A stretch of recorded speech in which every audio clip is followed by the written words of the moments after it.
Ең бірінші Алмас күнде тойда ең аяғында бастап кетесің, бүгін бірінші бастырсың дейді. Бәрекелді. Алмас сайын досына бар шапалақ ұрып қойып, құрметті ағайын. Алмас синхронына білесің ғой? Иә, дұрыстап қайталап. Ойды.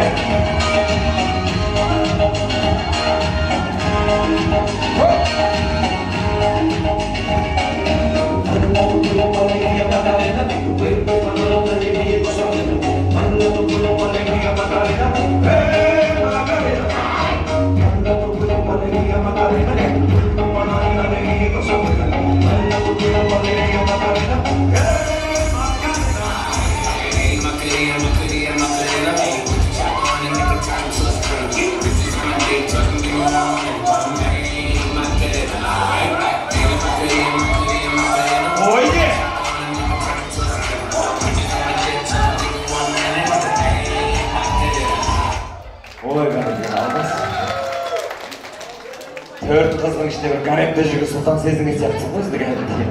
Рахмет. Осының бәрі сендер үйленсін деп істеп жатырмыз. Рахмет, бәрекелді. Кім? Қыз балалар? Балалар кеттік.